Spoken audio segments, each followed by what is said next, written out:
Thank you for joining me on the Daily CMO podcast. I am excited to speak to you because I think you have a lot of experience in everything that you do. Tell me about yourself, or tell the people about who you are and what they should know about you. I graduated from advertising, studied in RMIT in Australia. That was what I really liked, to do advertising. I studied graphic design 3 years in Malaysia, and then I went over to Australia to complete my degree. So I came back and worked in advertising for about 7 years. After that, I had a family, and I found that I couldn't cope with the working hours. The usual time that I finished work was about like 12 midnight. Wow. Every single day. You were designing stuff? Yes, I was an art director. And after that 7 years, I had children, and then one of my relatives approached me to become a financial advisor. Must be quite a huge jump from going from advertising. Huge jump, because I didn't like talking to clients. I was basically hiding behind the scenes. My marketing exec will ask me to meet clients. I refuse to. I don't like it. So a lot of people, they're very negative towards doing sales like insurance. Yes, that's right. Do you feel that when you? Yes, I felt that. But the thing was the way my aunt positioned it, that you have time with family, and you get to travel overseas, which is something I couldn't do while 7 years in advertising. So I was really captivated by that lifestyle. So I tried doing sales, and actually failed. With the first year, I didn't do anything. It's very difficult, and 10 people I talked to, actually 9 people rejected me. Many times I wanted to give up, but then something happened and actually helped me do that sales like quite seamlessly, and then people were coming to talk to me about getting insurance. So that was when I had that breakthrough. And the second year onwards, actually was hitting my targets, going overseas year after year, year after year after year. But now you have like many years of doing this, right? Yes. I've been in financial planning for 20 years. Yes. Have you changed your mindset towards sales, or doing like direct selling? I don't look at sales as in selling anymore. It's more like building relationships, finding out what the person needs, and I am that bridge to bridge the gap. So basically, you're looking for something, and I have the resources to give you what I know and what I have. So it doesn't feel so pressure that is doing sales, but rather just helping you to get what you are looking for. The company that I deal with actually sells daily necessities. So you do need to use your daily necessities. It's just that which company you want to get it from, and then why is mine different. So I just, convey that message to them. So if they like it, then, they can come look for me. In terms of network marketing, direct sales, people are having these negative connotations, right? What do you wish they know more? I think people are pushing too hard. They're trying to sell the product. That's why people get scared, because I got scared initially when people approach me about network marketing. They keep selling me and selling things I don't need. So if they don't need it, just say no, it's okay. And sometimes the products are really good. It's just that we block our mind because we feel that they are trying to sell us something. So I think you're very interesting because you went through a lot of different stages of how the business landscape has changed, right? Last time, I'm sure when you started, there's no social media. There's none. Right? Right. How have social media, affected or changed network marketing? There's so many people doing network marketing, so many companies, but what makes you different? And I remember at one of your underdog conference, you said, be famous. So even like when I'm looking for something on the internet, I look for something that pops up first. So I wouldn't know if we keep quiet and we hide behind the scenes. I wouldn't know that you'll be giving good service or doing something that's great because you don't. You just don't know, right? You just don't know. So I actually took that to heart, try to do TikTok and on social media to get myself known. And my breakthrough last year was I actually got involved in Success Resources. You spoke at Success Resources? Yes, I spoke at Success Resources, alongside Robert Kiyosaki and Nick Vujicic. What did you speak about? I spoke about the company, the network marketing company. But it wasn't about selling, but it was actually providing a solution. The solution was basically, prices of goods are going up daily, and this company can actually reduce it by at least 30 to 40%. We have this idea that network marketing products are very expensive, but this company that I represent is not. I've tried it myself, and I saw how my daily expenses were reduced over time by 30 to 40%. Doing this for a couple of years, I was actually getting rebates. So I used that angle to actually solve a problem that actually created a stream of leads for me to follow up. Right. You're talking about Atomy, right? Yes.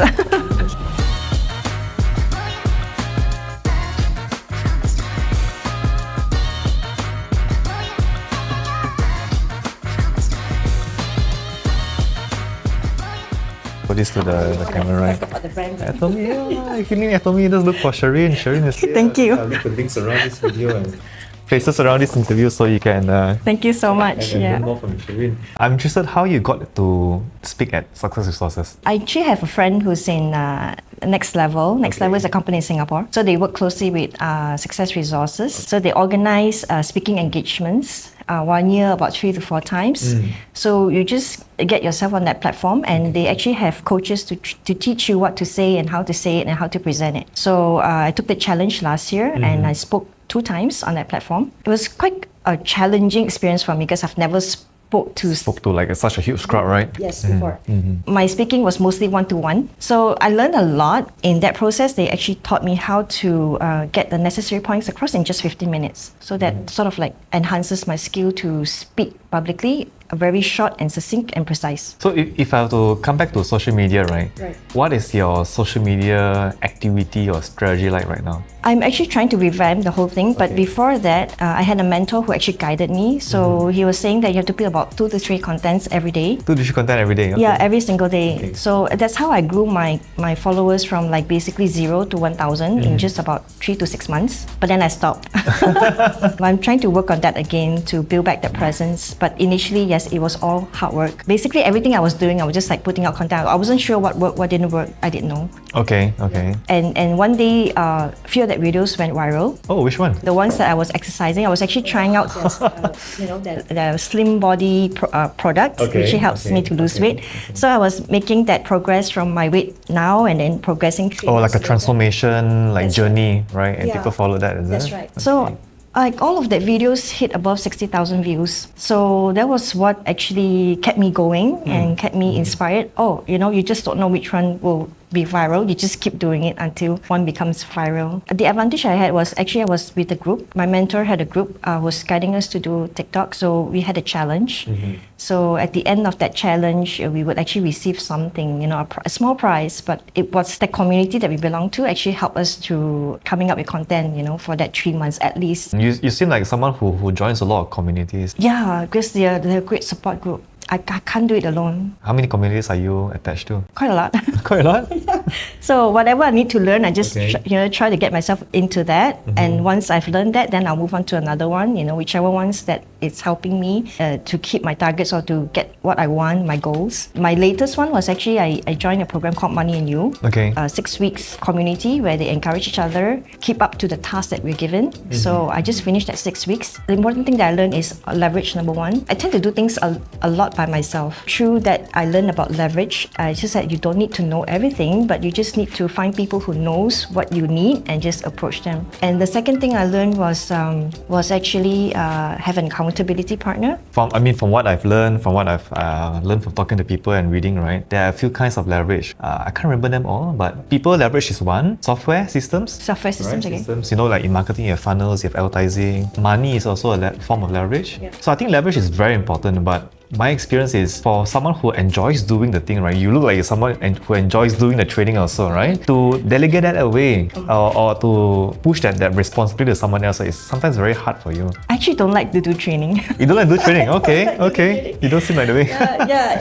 I don't like to put myself out in the camera, actually, to be honest. I prefer still to sit at the back, but it's just that I do what is necessary. To some degree, if you look at me, I look like an extrovert, right? Yeah, you do. Introvert like you. I started my career in music production and then digital marketing. Both these professions are backdoor scenes kind of. Music production, I don't see anybody. I don't perform on stage. I produce music behind in the studio, right? Digital marketing, I work on my computer. Right. I don't go out, right? But through the years, you increasingly see like it's not enough to just be behind the scenes. So you got to get out there, you get famous, and people got to know you. I love doing the things behind the door, right? So for me, the hardest thing comes in when taking this and passing it to someone else. Right. Because I love doing it, right? And then as you do it, you become a little bit of a control freak. Right? You want it your way, and someone is going to do your way. So that's my difficulty in leveraging other people, other systems. I'm curious about you, right? You find any difficulties in outsourcing, delegating, or leveraging other things? Initially, yes. You feel that you can only do it. Yeah. Other people cannot. But I learned to let go. It's a learning process. Learn to let go and be okay with what people are, giving to me. So I've worked with virtual assistants in Philippines. Yeah. So what my coach taught me was to be upfront. What do you want upfront? Okay. So your expectations has to be laid out to them first. You give them the job, right? So then you monitor and see if it's up to your expectations. I'm curious, what kind of work do you outsource or delegate to this person? Okay. The assistant? Before this, I was also doing e-commerce. I was selling clothes online. Okay. Yeah. Okay. So I needed someone to actually post on my social media on a daily basis. Oh, okay. Yeah. Okay. So it was all on 5 accounts in Instagram. Oh. So it's based on how much you want to pay her and how much content you want per day on how many platforms. Yeah. So she was doing that for me, and I also hired a personal assistant that time. Okay. So she was actually helping me to source out new clothes and do TikTok, like 3 posts a week. So you were like a solopreneur, and then you outsource like the social media content work to Others. What was the difficulty in that? I had no issues with them. So far, no issues with them because what my coach told me was to be upfront with them. Okay. Tell them upfront what is it that you want from them. So when all these are laid out and they've done all you've asked for, then there's no issue unless you decide to add something new to that later. Yeah, so they've been doing exactly what I wanted them to do, and I was happy with that. Because at that time I was running so many things at one time. I was doing my financial planning, I was doing my SME, I was doing my e-commerce, and I had family obligations and all that. So I didn't really have time to go into all those. So I think if you become so busy, right, you don't really become so control on what they come up with. Yeah. Like me, a lot of other people are experiencing the same kind of feeling, right? Wow, it's hard to outsource something to someone because you care so much about it, you know. Yeah, your baby, so, right? Yeah. So that's my difficulty, like, to be upfront with you, right? That's my difficulty. So letting go is one. Yes. Allowing someone to make mistakes. Yes. Two, right? And just admitting that you don't know everything. Yeah, basically, don't know everything. You're right. So tell me a little bit about your book. As I shared earlier, I was actually selling other people's products for 20 whole years. Okay. I had no experience, not much money. Landed myself in that platform speaking. Actually, that transition over to writing that book, and the book basically is my experience and how to acquire those skills to become an entrepreneur. So over the years, learn how to do sales, learn how to do marketing, learn how to hire people, learn how to do advertisement. But I have a safe space to do that, which is I leverage on network marketing. Because network marketing, I don't have to worry about the products, the logistics, the stock, the marketing, the advertising. I don't have to worry about that. Okay. I just had to concentrate on getting sales, but I was learning all of this behind the scenes. So I was like using that platform to empower myself to learn the necessary skills to become an entrepreneur. Going through this, I find that I'm ready to go to the next step to become my own entrepreneur, and to create my own products perhaps. But those skills I have learned, I've put that in a book. Why a book? Why do you choose to create a book? Because I read a lot of books. Okay. And I learned so much from books. And I feel the book has a longer lifespan. Once you create it, it's there. Yeah, it's there. And it's also a branding image for myself. So you can call yourself an author right now? Yes, author, international speaker. Right. It's still Singapore, but you can call yourself an international speaker. Yeah. How long did it take for you to write a book? Maybe 2 months. 2 months. Okay. How did you do it? Okay, can you share like the process? Or? Yeah. Again, there were guidelines that were given to me. First, I have to come up with the content, what I wanted to write about, and then you break it down into chapters, and then you start to go into writing what you want to convey in that book. So I had a lot of input from my mentors and my coaches. They say that don't just write a book on your own experience, but build in some tools that people can use. And I find a lot of books that I read, especially like from Jim Rohn, and the part where he taught us how to set goals. It was very powerful, very easy to do and very easy to implement. So I've had that in my book. I had to change some of my habits because I realized that my previous habits that I had were not serving me, and I changed some of those. And how do you keep track of those changed habits? So I used a system called the bullet system. Okay. And it helped me to keep track of my habits, and those are some of the tools that I have in my book. Okay. Yeah, so tools that I use that has helped me. Work for me. Sharing it to other people. That's right. Yeah. So I've read all a lot sources, and some worked, some didn't work. So I just compile those that work for me, and hopefully it will work for others. So you finished a book in 2 months, yeah? As in you wrote the book in 2 months. Yes. What was the process like to get it printed and all that? I worked with Next Level Success Resources on this. I'm going to list it in Amazon in March. 19 March. So that's the launch date. So prior to that launch date, I have to do a lot of marketing for my book. Podcast. Yeah, broadcast. Just mention, being everywhere, social media, right? Yeah, that's right. Yeah, to lead people to that launch of that book. Yeah. Do you think everyone, like every entrepreneur, Yeah. or most entrepreneurs, should also write their own book? I believe so because as an entrepreneur, I believe your presence is important, and to be famous is also important. So there are not many people who can write a book. Yes, but writing a book it's not an easy task, I would say, right? You need to put a lot of thoughts into it, and like you said, it requires a lot of disciplines and habits, to put down the time to doing it, right? Sure. And not many people are willing to do it. I think that what makes being an author or having written a book special. So who's the book for? People like me who last time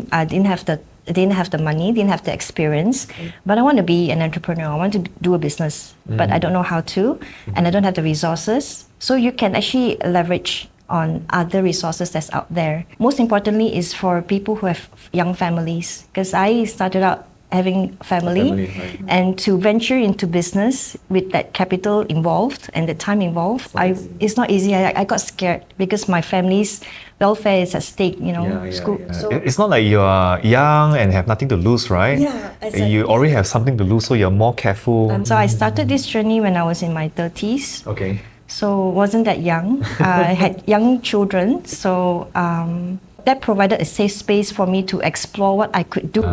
I mean, even if I fail, right, I don't lose money. I just lose my time and probably learn a lot of experience from it. So your biggest leverage, I would say, would be joining communities and people and network marketing. That's right. What is one lesson from your experience that you would share to someone who is younger?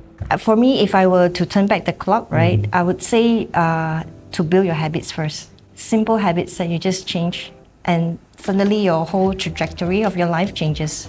I can't explain it, but this book from Darren Hardy, Compounding Effect, that was my life-changing book. And it's just a small book, changing simple habits like exercising, eating right, drinking water, reading 15 minutes a day. And just by reading 15 minutes a day, that year itself, I finished reading 30 books. Would you think your life would change in the next 5 years by reading 150 books? Definitely. Definitely. Definitely, right? Exactly. So it's just small habits that you change, and over time it compounds and becomes something huge for you. I think a lot of people know this. Yeah. But why is it so hard for them to implement it? It's easy to do. It's easy also not to do. So you just have to make a decision day by day. And the system that I use, the bullet journal system, actually helps me to keep track of my habits. So when I mark an X, I feel excited. I feel happy. It's a physical. Yeah, it's a physical book. It's analog, not on computer or anything. It's basically where you note down from January 1st to 31st, and then you note down the habits you want to change. Okay. Like, then you put an X just every put it day. every day, So you kind of build like a chain. That's right. Right, So and you don't break the chain. So even if I showed that in my book, that Okay. I didn't manage to keep my habits every single day, but that's not the point. The point is you try.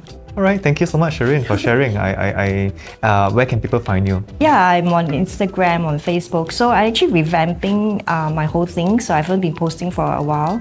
I've actually been talking to a business advisor to help me to streamline this into something like a business rather than just doing everything solo. Yeah, so I'm doing that now in January. So it's going to be changes after that. But yeah, I'm on Facebook, Instagram, TikTok. Okay, thank you so much, Sherine. Yeah, thank you so much, Ruben, for this opportunity. Okay. I mean, I'm glad I went to the physical meeting. That's why I'm here today. It's about people, right? Yeah, it's about the people. That's right. Yeah.